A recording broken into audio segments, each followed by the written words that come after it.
Welcome back to Hardware Unboxed. Today we're kicking off our benchmark reviews of Nvidia's new RTX 30 laptop GPUs with a look at the GeForce RTX 3060, the cheapest of the three GPUs Nvidia has released so far. It's a little unusual to be reviewing a laptop variant of a discrete GPU before the desktop variant is available to buy, but to align with OEM release cycles and the launch of AMD's new Ryzen 5000 APUs, we're getting the RTX 3060 alongside the RTX 3070 and 3080 all at the same time. We covered Nvidia's RTX 30 laptop GPUs in detail in a news video a couple of weeks back, so if you're after all the nitty-gritty details, then that video is the place for you. But here's a quick recap of what Nvidia is bringing to the table with the RTX 3060 laptop. This discrete GPU is using Nvidia's GA106 silicon with 3,840 unlocked CUDA cores, more than what you'll find in the desktop equivalent. There are a range of power configurations that OEMs can use, anywhere from 60 to 115 watts, which brings with it a boost clock anywhere from 1283 MHz to 1703 MHz, depending on what variant you get.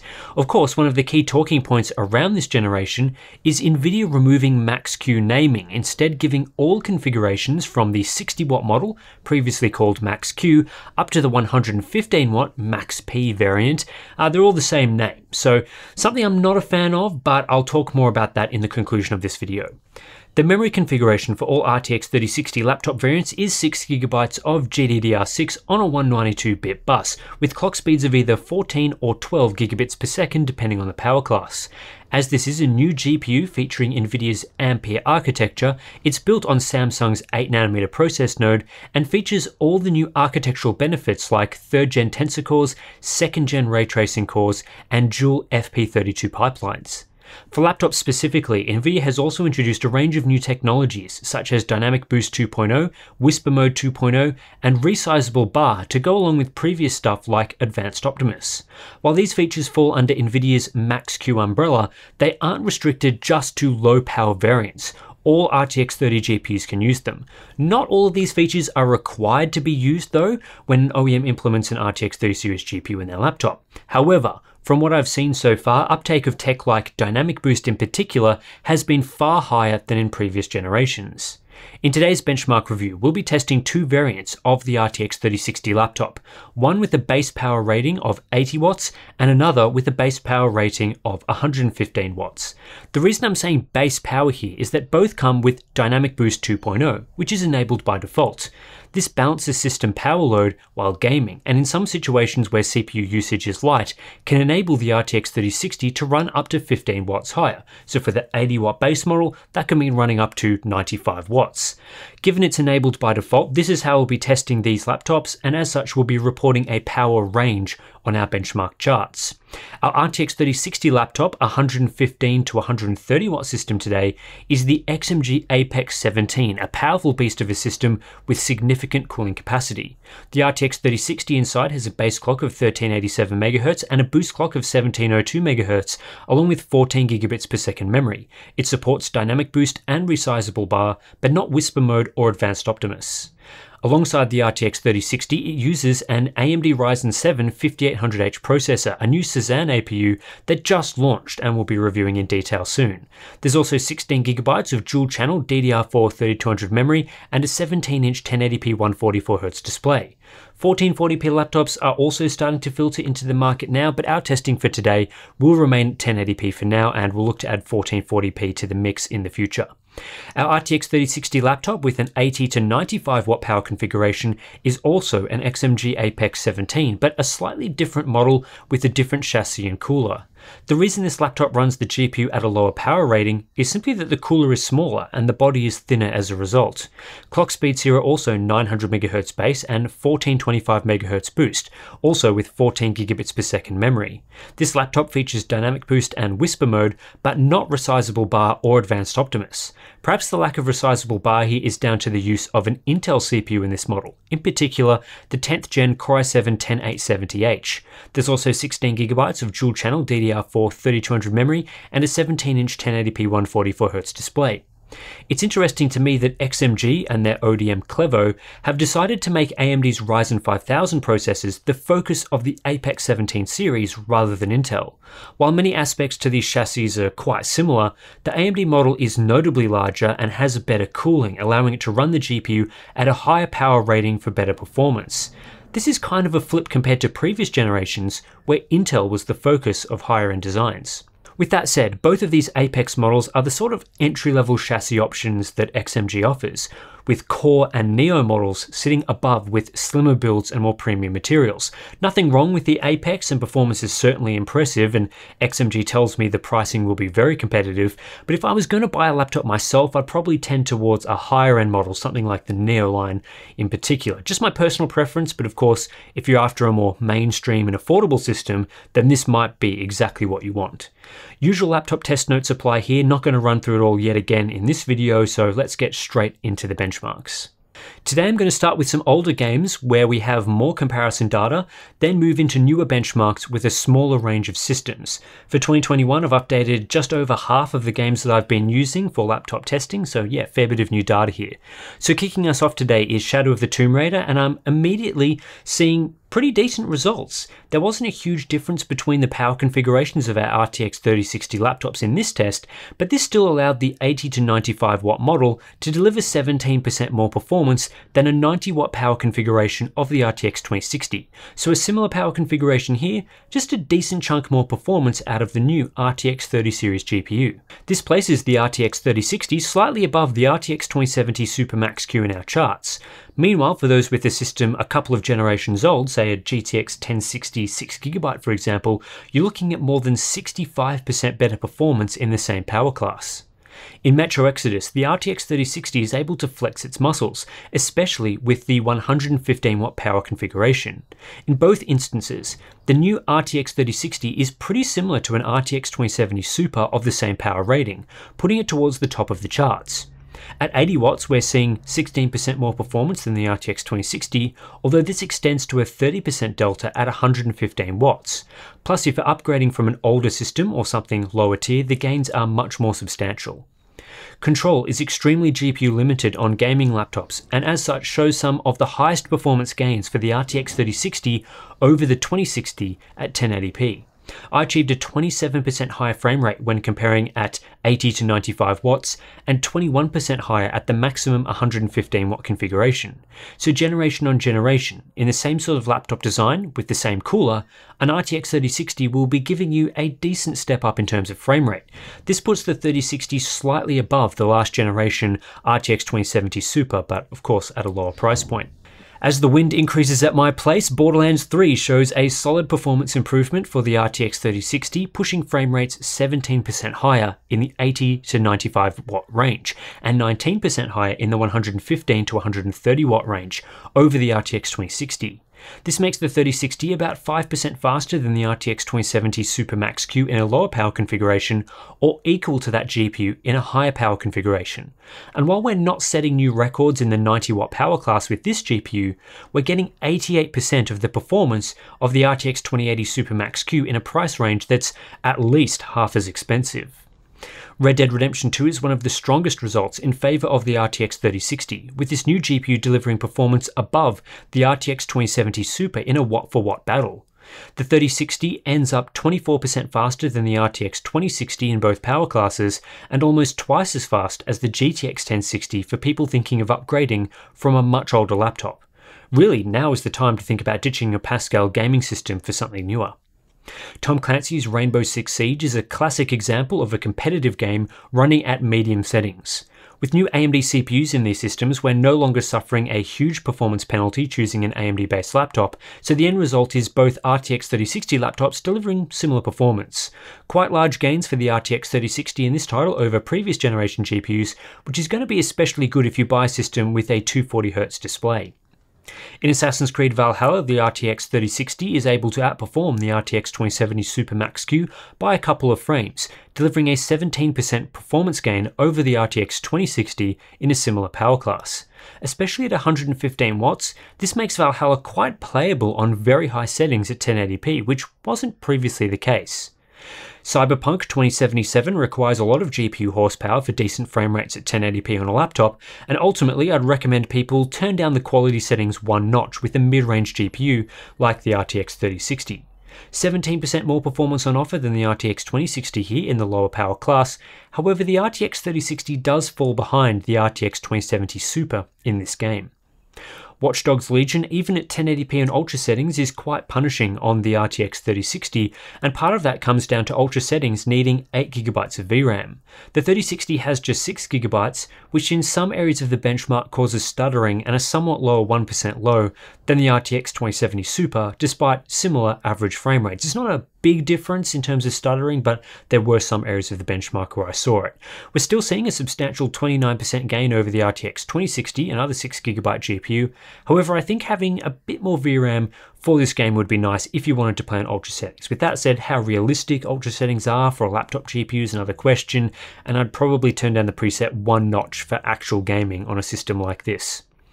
Hitman 3 is the newest title in our benchmark suite, and for this test we're using the built-in benchmark set to the Dartmoor level. This is quite an intensive test on both the CPU and GPU, with the RTX 3060 putting up a good showing relative to other products in this chart.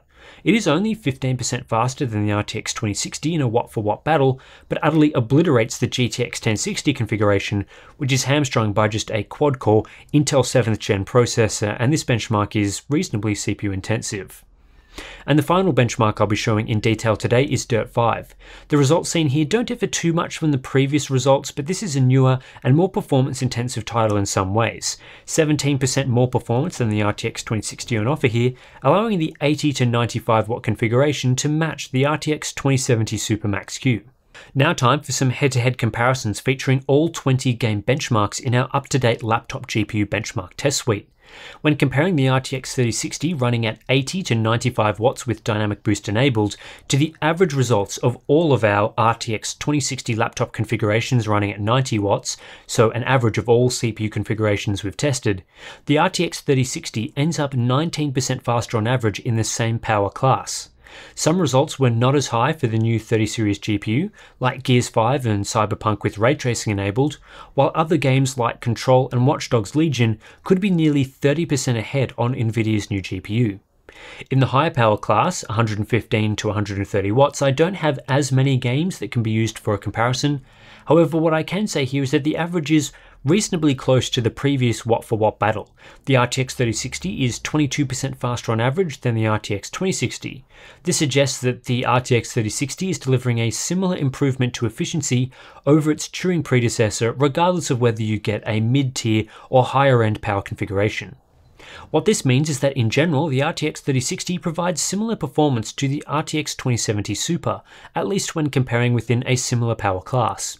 The one outlier here is Cyberpunk 2077 with ray tracing enabled. 6GB of VRAM is simply not enough and causes a significant performance loss compared to the 8GB equipped 2070 Super in this test. Remove that result and the 3060 is a couple of percent faster on average. Like we've seen in previous generations, the higher 115 watt power configuration is 11% faster on average than the 80 watt power configuration of the RTX 3060.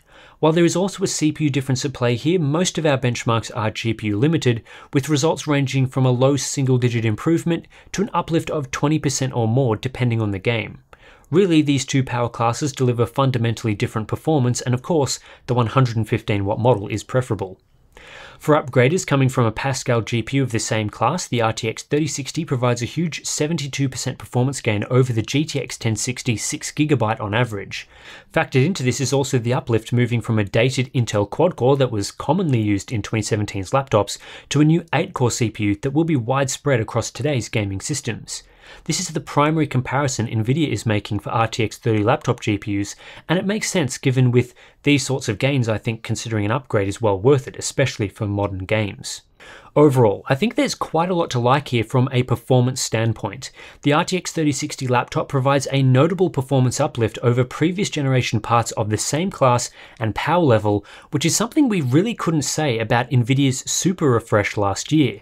The upgrade to the Ampere architecture and Samsung 8nm process does present a solid leap for laptop hardware. hardware that's constrained by power and really requires new architectures and next-gen process nodes to provide a leap in efficiency and therefore performance per watt. What we end up with is a situation where when we compare two laptop GPUs in the same power class and same product class, the RTX 3060 versus the RTX 2060, we get 20% better performance on average. So if we have two systems with the same design, same cooling capacity, and likely a similar price tag, the newer RTX 30 series option is going to deliver a decent performance gain in today's games at 1080p. That's exactly what I'm looking for. The performance leap generation on generation with Ampere versus Turing isn't as large as we got from the Pascal to Turing upgrade. The RTX 2060, for example, was about 28% faster in our 2019 testing compared to the GTX 1060. However, the misstep Nvidia made with RTX 2060 laptops was also increasing the price tag. So while RTX 2060 laptops were quite a bit faster, they were also quite a bit more expensive. That isn't the case with the RTX 3060 versus 2060. The goal is to have RTX 3060 laptops of the same type priced the same as RTX 2060 laptops, which shows Nvidia have learned from their mistakes. Buyers should expect to get that 20% gain without having to spend more money. Of course, in today's market, this doesn't factor in two things. Firstly, this price comparison is based off the MSRP. I'm not sure if gaming laptops will see inflated pricing due to the current terrible market situation for GPU hardware. There's no guarantee it will, but if it does, then RTX 3060 laptops could end up overpriced. It also doesn't account for end-of-life discounts on RTX 2060 laptops, so initially there might be a bargain to be had on last-gen hardware. But if we are comparing launch pricing to launch pricing, the RTX 3060 is positioned in a way that buyers should be getting better performance per dollar. Another way to look at it is that the RTX 3060 matches the performance of the RTX 2070 Super from the previous generation, a GPU that was 2 steps above in the hierarchy. Those laptops used to cost around $1,800 or more, while some RTX 3060 laptops should be as low as $1,000 to $1,200. It's hard to make a direct spec-for-spec comparison right now, as many new RTX 30 series laptops aren't available to buy yet, including the XMG systems that we looked at today, but the early signs are a very strong value proposition for the RTX 3060 class of laptops. It's also a very promising landscape for those wanting to upgrade from a 4-year-old Pascal-based laptop, likely also using a now quite slow Intel 7th gen CPU like the Core i7-7700HQ. Even when you don't factor in a drastic step up in CPU performance, new display tech, and all of the other benefits of modern laptops, the RTX 3060 alone is 70% faster than the GTX 1060 on average in the same power class, so that's comfortably enough of a performance gain to justify an upgrade. So from a performance standpoint, and even with features like ray tracing, DLSS, dynamic boost, and so on, Nvidia are delivering a great experience right now in the laptop market with their new GPUs. And that's why it's disappointing they decided to shoot themselves in the foot with their naming problems, in particular the removal of Max-Q branding. We've been banging on about this for years now, but the problem is so bad that it's making waves in the mainstream media at places like The Verge, for example. When it's breaking out of our enthusiast reviewer scene and into the mainstream laptop review scene, you know there is a pretty big problem on hand. The essential problem here is that there are too many power configuration options that all fall under the same broad GPU name, and it's usually only the basic GPU name that makes it to the laptop spec sheet or product page. These power configurations all differ in performance, sometimes significantly so. Previously, Nvidia were mitigating it somewhat by branding the lower power and slower variants as Max-Q, and while there were still sub-variants in the low power and high power ranges individually, at least you had somewhat of an idea whether you were getting a slower or faster variant.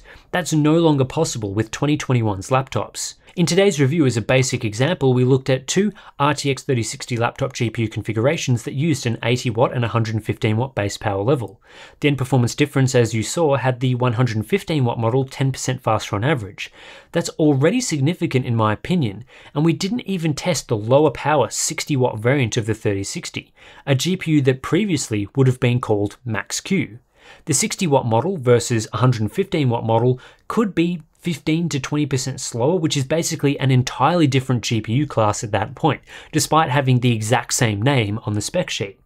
Without any differences in product name, this makes it hard for prospective laptop buyers to know what performance they are getting. You might be choosing between two laptops that have the same rough price and same GPU inside, but one model is using the slow low power variant and the other the full high power variant. If the differences in power and clock speeds aren't made exceptionally clear, there's no way to know which of these laptops is faster. In fact, you may assume they are the same and accidentally buy the slower model. Now, Nvidia has said that they are encouraging laptop buyers to be clear about the power and clock speeds of the model they are using. But let's be honest, what laptop maker wants to admit their cooling solution is inadequate and they are using the slow low power variant as a result?